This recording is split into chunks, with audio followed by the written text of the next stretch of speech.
नमस्कार, फटाफट 100 देख रहे हैं आप। आपके साथ मैं हूं गीतांजलि। आइए कर रहे हैं खबरों की शुरुआत। खार्किव में रूस के हवाई हमले जारी। इस बीच वहां रूसी पैराट्रूपर्स उतरे हैं जिन्होंने हॉस्पिटल को निशाना बनाया। यूक्रेन में रूसी हमले 7वें दिन भी लगातार जारी। रूसी सेना ने खैरसान पर कब्जा कर लिया है। दूसरी तरफ खार्किव में बमबारी भी तेज हो गई। रूस की परमाणु सबमरीन ने युद्धाभ्यास शुरू कर दिया है, जहां कीव की तरफ 64 किलोमीटर रूस का बेड़ा बढ़ गया। वायुसेना का C-17 ग्लोब मास्टर रोमानिया के लिए रवाना हो गया। ग्लोब मास्टर ने गाजियाबाद के हिंडन एयरबेस से उड़ान भरी। हिंडन एयरबेस से उड़ान भरने वाला भारतीय वायुसेना का C-17 विमान यूक्रेन में फंसे छात्रों के लिए टेंट, कंबल और अन्य मानवीय सहायता के साथ रवाना हुआ। रूस यूक्रेन जंग के बीच अमेरिकी राष्ट्रपति जो बाइडेन ने स्टेट ऑफ द यूनियन को संबोधित करते हुए रूस के खिलाफ हुंकार भरी। जो बाइडेन ने कहा, हम रूस पर प्रतिबंध लगा रहे हैं, जिसमें रूस के विमानों के लिए अपना एयरबेस बंद कर दिया है। यूक्रेन पर हमला कर रूस के राष्ट्रपति ने गलत कदम उठाया। साथ जो बाइडेन ने कहा कि रूस को मनमानी नहीं करने दी जाएगी। जो बाइडेन ने कहा, बहुत सारे देश यूक्रेन के साथ हैं। रूस के खिलाफ जंग में आजादी की जीत होगी। साथ ही जो बाइडेन ने यूक्रेन को $1 बिलियन की मदद देने का भी ऐलान किया है।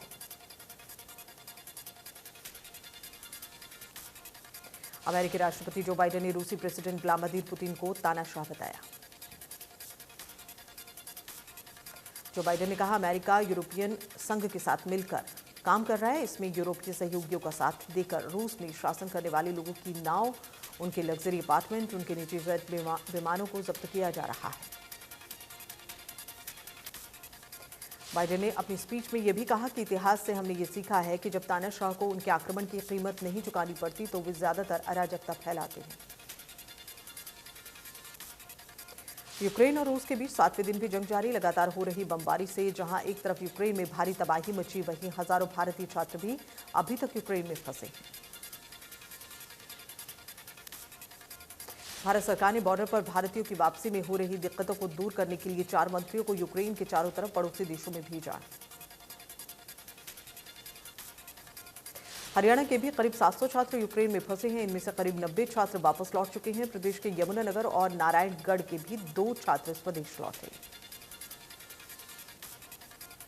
यमुनानगर के अंकुर और चिराग सुरक्षित वापस लौटे हैं। दोनों युवक यूक्रेन की मेडिकल यूनिवर्सिटी के छात्र हैं। दोनों ने घर पहुंचने पर सफर की आप बीती भी बताई।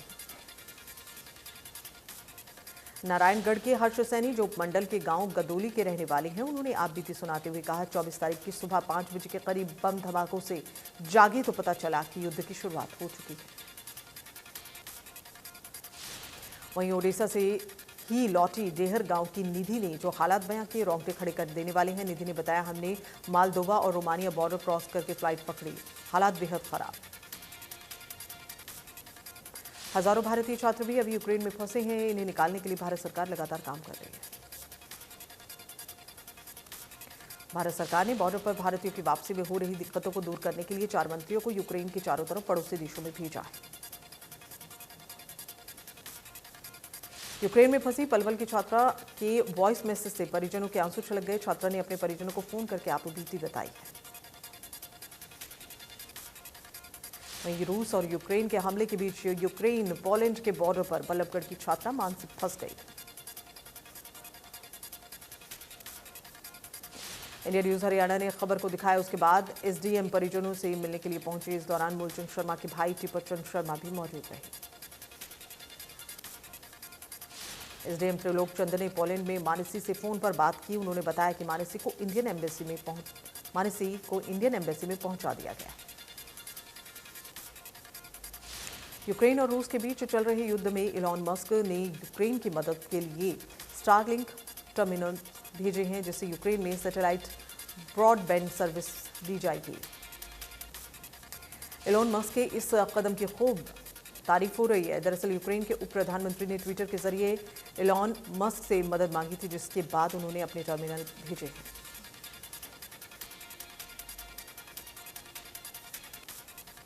यूक्रेन और रूस में चल रहे युद्ध के दौरान भारी संख्या में भारत के विद्यार्थी और अन्य लोग फंसे हैं। हालांकि भारत सरकार ने उन्हें सकुशल भारत लाने की प्रक्रिया शुरू कर दी है। जहाज छात्रों को लेकर लौट रहे हैं। अभी भी कई जो विद्यार्थी हैं वहां पर फंसे हैं जो भारत लौटना चाहते हैं। यमुनानगर पहुंची एमबीबीएस की छात्रा ने ये बताया कि वो किस तरह से युद्ध के दौरान परेशानी की हालत में थे और भारत सरकार और भारतीय दूतावास ने किस तरह से उनकी मदद की और उन्हें सकुशल पहुंचाया।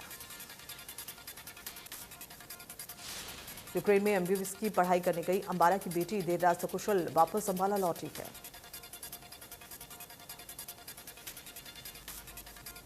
यूक्रेन में रूसी हमलों ने भारत में खार्किव की एक भारतीय छात्र की मौत हुई। विदेश मंत्रालय ने ट्वीट कर इसकी जानकारी दी। रूसी हमले में मारे गए भारतीय छात्र का नाम नवीन है। फिलहाल मंत्रालय छात्र के परिवार के संपर्क में है। परिवार के साथ विदेश मंत्रालय की संवेदनाएं। यूक्रेन में फंसे भारतीयों और हरियाणा वासियों को लेकर चिंता व्यक्त करते हुए कैबिनेट मंत्री कंवरपाल गुर्जर ने कहा, हालात पर नजर रखी जा रही। कंवरपाल गुर्जर ने कहा, मुख्यमंत्री ने केंद्र सरकार से बात की। सभी प्रदेशवासियों की सकुशल वापसी के इंतजाम किए जा रहे। अंतिम चरण के चुनाव प्रचार के लिए आज चुनावी मैदान में उतरेंगे पीएम मोदी। सोनभद्र और गाजीपुर में जनसभा को संबोधित करेंगे। आज सीएम योगी की धुआंधार रैलियां हैं। मऊ और आजमगढ़ के दौरे पर रहेंगे सीएम योगी। मऊ और आजमगढ़ में जनसभा को संबोधित करेंगे सीएम योगी। जौनपुर सपा राष्ट्रीय अध्यक्ष अखिलेश यादव का चुनावी दौरा। आज अलग अलग जिलों का दौरा करेंगे अखिलेश यादव।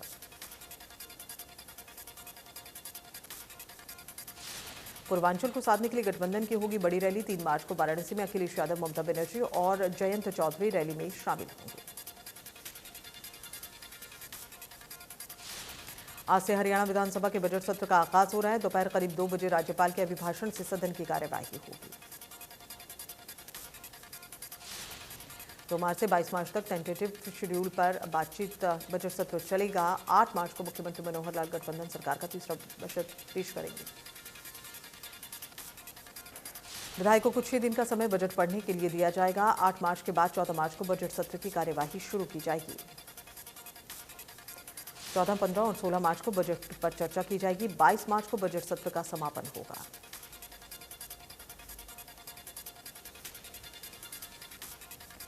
बजट सत्र से पहले सत्तापक्ष बनाएगा रणनीति। दोपहर करीब 1 बजे बीजेपी जेजेपी विधायक दल की अहम बैठक।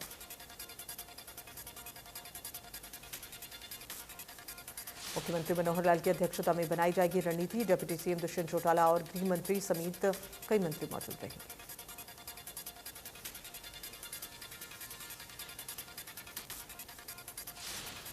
नेता प्रतिपक्ष भूपेंद्र सिंह हुड्डा की अगुवाई में कांग्रेस विधायक दल की बैठक जारी। सत्ता पक्ष को घेरने के लिए कांग्रेस रणनीति बना रही है।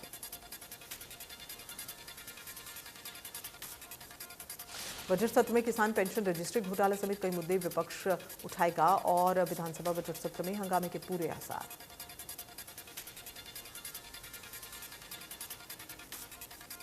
प्रदेश के लगभग 4000 आंगनबाड़ियों को प्ले स्कूल में बदला जाना है। केंद्र सरकार की नई शिक्षा नीति के तहत इन प्ले स्कूलों में 3 साल तक के बच्चे पहुंचेंगे। शिक्षा मंत्री कंवरपाल गुर्जर ने बताया, सरकार अपने पूरे कार्यकाल में 4000 आंगनबाड़ी को प्ले स्कूल में बदलेगी। फिलहाल 1100 से ज्यादा प्ले स्कूल बना दिए गए हैं। उन्होंने कहा, आंगनबाड़ी वर्कर्स काफी पढ़ी लिखी हैं, क्वालिफाइड हैं। वो 3 वर्ष तक के बच्चों को पढ़ाएंगे।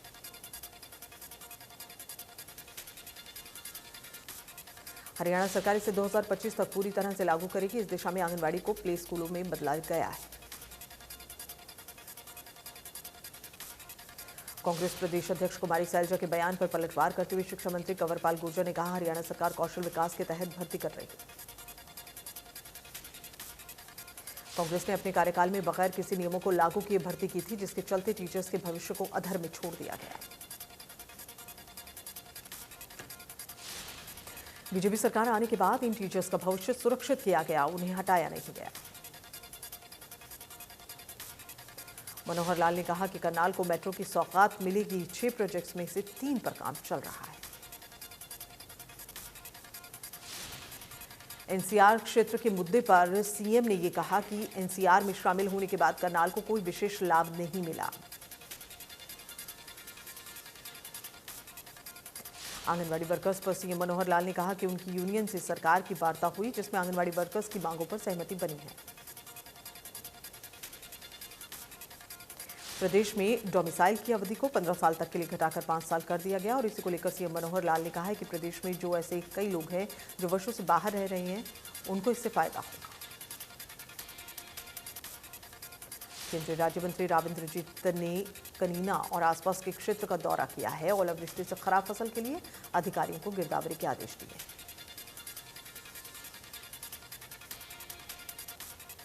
हरियाणा के स्कूलों में पढ़ाई का वक्त बदल दिया गया। 1 मार्च से राज्य के सभी सरकारी स्कूलों में सुबह 8 से दोपहर 2:30 बजे तक संचालित किए गए। इस संबंध में स्कूल शिक्षा निदेशालय ने जारी किए हैं आदेश। शिक्षा निदेशालय की तरफ से जारी आदेश के अनुसार हरियाणा सरकार ने 1 मार्च 2022 से स्कूलों के समय में बदलाव किया है। प्रधानमंत्री मोदी द्वारा देश भर में चलाए गए संपूर्ण स्वच्छता अभियान को रतिया नगर पालिका द्वारा ठेंगा दिखाया जा रहा है। शहर के 2 गर्ल्स स्कूल और शीतला माता मंदिर के साथ बाबा बंदा सिंह बहादुर खेल मैदान के आगे लगे कूड़े के ढेरों से लोग परेशान हैं। शहर में पिछले 8 दिनों से कूड़े के ढेरों का उठान नहीं हो रहा। नगर पालिका की बहुत बड़ी लापरवाही सामने आ रही है।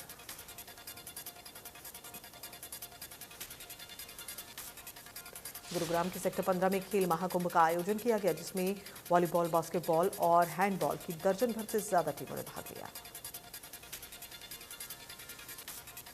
इस टूर्नामेंट में खिलाड़ियों के मनोबल को बढ़ाने के लिए इंतजाम किए गए, जिससे बेहतर खेल के बीच खिलाड़ी अपनी प्रतिभा दिखा सके।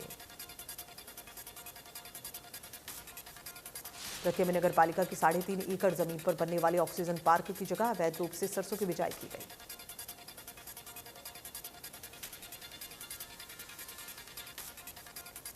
शहीद भगत सिंह नौजवान सभा के मामले का पर्दाफाश करने के बाद नगर पालिका अधिकारी हरकत में आए।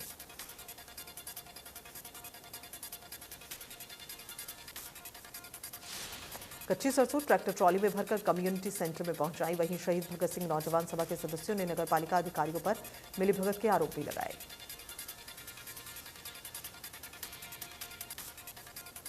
न्यू टाउन कॉलोनी के पास नगर पालिका की जमीन पर ऑक्सीजन पार्क बनाने की घोषणा की गई थी, लेकिन 6 महीने तक पार्क की जगह पर सरसों की फसल बिजाई की गई।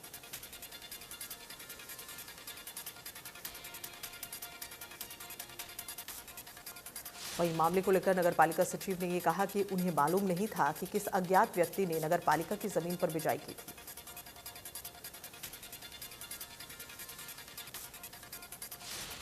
पंचकुला में एक्सटेंशन लेक्चरर्स एसोसिएशन ने विरोध प्रदर्शन कर चंडीगढ़ स्थित हरियाणा विधानसभा का घेराव करने के लिए कूच किया।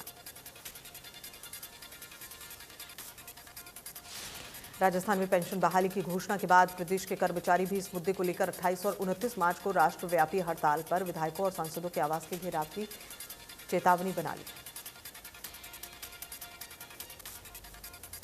कर्मचारी नेताओं का कहना है कि अब वो पुरानी पेंशन बहाली से कम में मानने वाले नहीं और इसी को लेकर कर्मचारियों ने आर पार की लड़ाई का आह्वान किया। पलवल में जिला पुलिस ने उड़ीसा से मेवात की और ले जाई जा रही करोड़ों रुपए की गांजे की खेप को पकड़ने में सफलता हासिल की। पुलिस ने तस्करी में लिप्त ट्रक को पायलट गाड़ी को पर काबू में करके 6 आरोपियों को गिरफ्तार कर लिया। साइबर सिटी से 2 जिंदा हैंड ग्रेनेड और चौथा ट्रेनी हैंड ग्रेनेड और गोलियों के खोल मिलने से हड़कंप मच गया। बम निरोधक दस्ते ने सिलसिलेवार तरीके से विस्फोटकों को डिफ्यूज किया।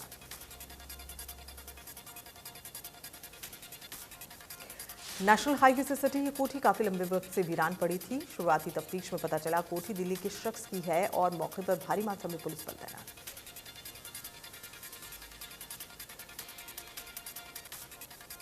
पलवल में रसूलपुर फाटक के समीप ट्रेन से कटकर एक 44 वर्षीय व्यक्ति ने आत्महत्या कर लिया। आत्महत्या के कारणों का पता नहीं चला।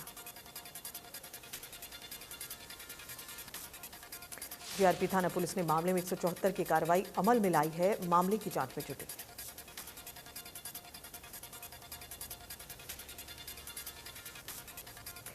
भारतीय स्टेट बैंक शाखा तेड़ के मैनेजर मनोज कुमार के साथ उपभोक्ता द्वारा मारपीट का मामला सामने आया है। पुलिस ने मारपीट करने वाले उपभोक्ता को गिरफ्तार कर कोर्ट में पेश किया गया, जहां से उसे न्यायिक हिरासत में भेज दिया गया।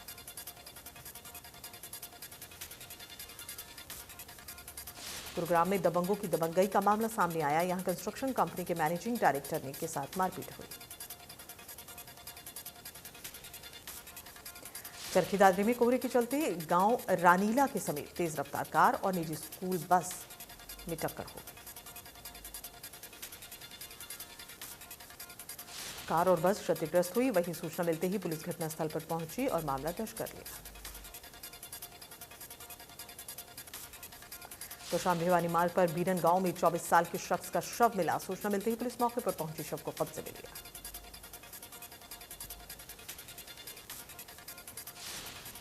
रादौर में एसके मंडी चौक के पास एक किराने की दुकान में लाखों के सामान और हजारों की नकदी पर हाथ साफ किया गया। देश में थमी कोरोना की रफ्तार। 24 घंटे में 7,554 नए मामले सामने आए। 223 मरीजों की मौत। एक्टिव केस 85,000 के पार। दिल्ली में बीते 24 घंटे में कोरोना वायरस संक्रमण के 344 नए मामले सामने आए हैं।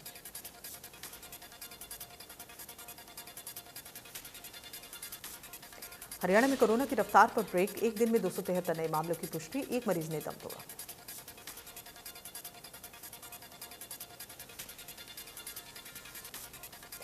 आईसीसी महिला वर्ल्ड कप का आगाज 4 मार्च से न्यूजीलैंड में हो रहा है। पहला मुकाबला न्यूजीलैंड और वेस्ट इंडीज के बीच खेला जाएगा। आईपीएल 2022 के बाद टीम इंडिया जून के आखिरी हफ्ते में आयरलैंड का दौरा करेगी।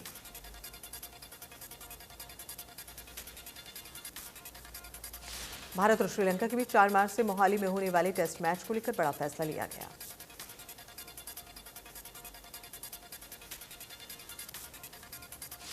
श्रीलंकाई टीम ने क्रिकेट इतिहास में अब तक भारतीय जमीन पर कोई भी टेस्ट मैच नहीं जीता।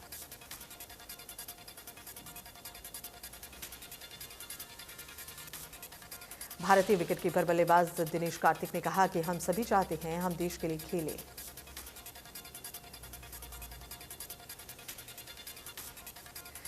बॉलीवुड एक्टर टाइगर श्रॉफ आज अपना 32वां जन्मदिन मना रहे हैं। उनका जन्म 2 मार्च 1990 को मुंबई शहर में हुआ।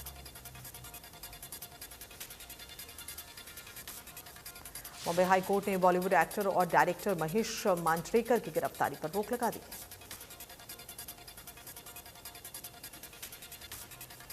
इंडियाज गॉट टैलेंट शो में आए एक मैजिशियन की ट्रिक्स को देखकर जजेस के पसीने छूट गए।